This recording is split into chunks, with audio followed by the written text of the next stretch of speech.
Sex வைக்கும் பொழுது அந்த இன்டர்கோர்ஸ் பண்ண ஆரம்பிக்கும் பொழுது அந்த தசைகள் பெண்ணுறுப்புலையும் பெண்ணுறுப்பை சுத்தி உள்ள தசைகளும் ரொம்ப டைட் ஆயிடும். அதனால ஆனால உள்ள செலுத்தவே முடியாத ஒரு சூழ்நிலை வந்து ஏற்படும். அனைவருக்கும் வணக்கம். நான் டாக்டர் செந்தில்குமார். நிறைய பெண்கள் வெளியில சொல்ல தயங்குற ஒரு விஷயம், ஆனா ஒரு முக்கியமான மெடிக்கல் அட்டென்ஷன் என்ன அப்படின்னு பாத்தீங்கன்னா அதுதான் வஜைனிஸ்மஸ் அப்படின்னு சொல்றது. இது உடல் சார்ந்த ஒரு பிரச்சனை. ஆனா சரியான ஒரு புரிதல் இல்லாத காரணத்தினால பல பெண்களுக்கு மனசு ரீதியாகவும் இது பாதிப்பை ஏற்படுத்துது. இன்னைக்கு இதை பத்தி முழுசா பார்க்கலாம். வஜைனிஸ்மஸ்னா என்ன அப்படின்றத நம்ம பார்க்கலாமா?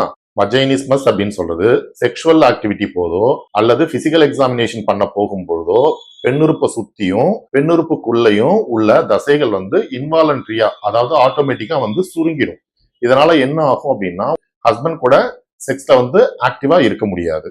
வஜைனிஸ்மஸ் உடைய இம்பார்ட்டன்ட் சிம்டம்ஸ்லாம் என்ன அப்படின்னு பாத்தீங்கன்னா, செக்ஸ் வைக்கும் பொழுது அந்த இன்டர்கோர்ஸ் பண்ண ஆரம்பிக்கும் பொழுது அந்த தசைகள் பெண்ணுறுப்புலையும் பெண்ணுறுப்பை சுத்தி உள்ள தசைகளும் ரொம்ப டைட் ஆயிடும். அதனால ஆனால உள்ள செலுத்தவே முடியாத ஒரு சூழ்நிலை வந்து ஏற்படும். மெடிக்கல் எக்ஸாமினேஷன் போது டாக்டர் வந்து ஒரு டயலேட்டர் இருக்கிறாங்க அப்படின்னா அவங்களால அதை ஏத்துக்கவே முடியாது. பயங்கர வலி, எரிச்சல் ஏற்படலாம்.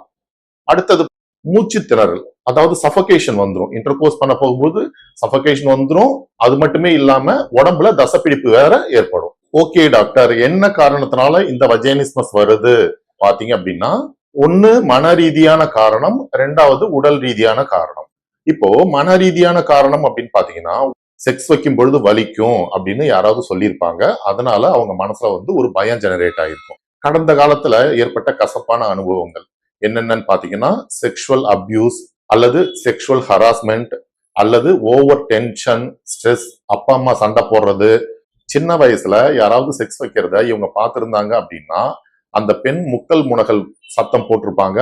அந்த முக்கல் முனகல் சத்தத்தை இவங்க வலி அப்படின்னு நினைச்சு செக்ஸ்னாவே இப்படிதான் வலிக்கும் போல இருக்கு அப்படின்ற ஒரு எண்ணம் தோன்றி அதனால அவங்களுக்கு வந்து செக்ஸ்னா பயம் வந்து வரலாம். Excessive depression, tension, stress, anxiety இதெல்லாம் மன ரீதியான காரணங்கள்.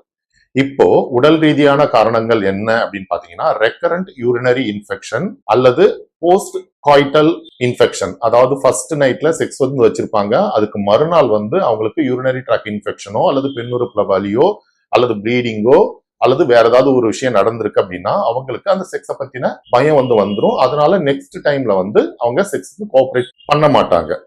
அடுத்தது மெனோபாஸ் டைம்ல ஏற்படக்கூடிய ஹார்மோனல் சேஞ்சஸ்னால கூட அவங்களுக்கு இந்த செக்ஸ்ல வந்து ஒரு ஃபியர் வந்து வரலாம். அடுத்தது செகண்டரி வஜைனிஸ்மஸ். இந்த செகண்டரி வஜைனிஸ்மஸ் அப்படின்னு சொல்றது வந்து நார்மலா இருப்பாங்க, செக்ஷுவல் ஆக்டிவிட்டிஸ் எல்லாமே நார்மலா இருக்கும், குழந்தையும் பெற்றிருப்பாங்க. இது எப்ப ஏற்படும் அப்படின்னு பாத்தீங்கன்னா, ஏதோ ஒரு டென்ஷனோ, ஸ்ட்ரெஸ்ஸோ, டிப்ரெஷனோ, ஆங்ஸைட்டியோ வந்ததுக்கு அப்புறமோ அல்லது சர்ஜரி ஏதாவது பண்ணாங்க அப்படின்னாலோ அவங்களுக்கு இந்த பயம் வந்து ஏற்படலாம்.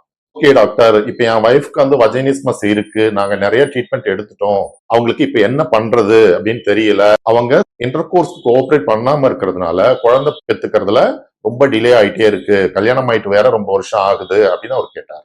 இதுக்கு வஜைனிஸ்மஸ் அப்படின்றது அந்த பெண்ணோட தவறு இல்லைன்றதை நீங்க சரியா புரிஞ்சுக்கணும். இது ஒரு மெடிக்கல் கண்டிஷன் மட்டுமே அப்படின்னு சொல்லி அவருக்கு உடல் ரீதியான காரணமா மன ரீதியான காரணமான்றதை ஐடென்டிஃபை பண்ணி அதுக்கு தகுந்த symptomatic and constitutional homeopathic medicines plus கவுன்சிலிங்கும் அந்த பெண்ணுக்கு கொடுத்தோம். இப்போ அவங்க இந்த பிரச்சனையில இருந்து வெளிவந்து சந்தோஷமா இருக்காங்க. சோ இந்த மாதிரி ஒரு வஜைனிஸ்மஸ் ப்ராப்ளம் இருக்கு, இன்டர்கோர்ஸ் வந்து கோஆபரேட் பண்ண மாட்டேன்றாங்க அப்படின்னா ஒரு எக்ஸ்பீரியன்ஸ்டு ஹோமியோ டாக்டர் கிட்ட ட்ரீட்மெண்ட் எடுத்தீங்க அப்படின்னா நல்லாவே ரிசல்ட் இருக்கும். கூடவே அவங்களுக்கு மன ரீதியான பாதிப்பு இருக்கு அப்படின்னா சைக்காலஜிக்கல் கவுன்சிலிங்கும் அவசியம் தேவைப்படும். ஓகே டாக்டர், இப்ப நான் வீட்ல என்ன பண்றது அப்படின்னு கேட்டீங்கன்னா அவங்களுக்கு வந்து பெல்விக் ஃப்ளோர் எக்ஸசைஸ் அப்படின்னு சொல்லக்கூடிய கீகல் எக்ஸசைஸ் வந்து பண்ணலாம். இது இடுப்பு பகுதியில உள்ள பெல்விக் ஃப்ளோர் மசிலை ஸ்ட்ரென்தன் பண்றதுக்கும் யூஸ்ஃபுல்லா இருக்கும். அடுத்தது டாக்டருடைய கைடன்ஸ் பிரகாரம் டயலேட்டர் வந்து நீங்க யூஸ் பண்ணலாம். டயலேட்டர் யூஸ் பண்ணும்பொழுது கொஞ்சம் கொஞ்சமா அவங்களுக்கு பயம் விலகி அவங்க இன்டர்கோர்ஸ்க்கு ரெடி ஆவாங்க.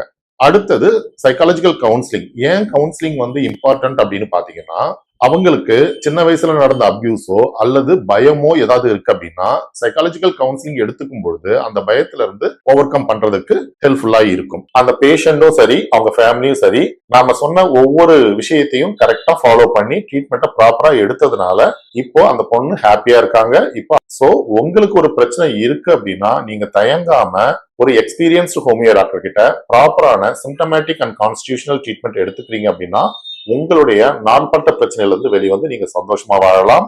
நன்றி, வணக்கம்.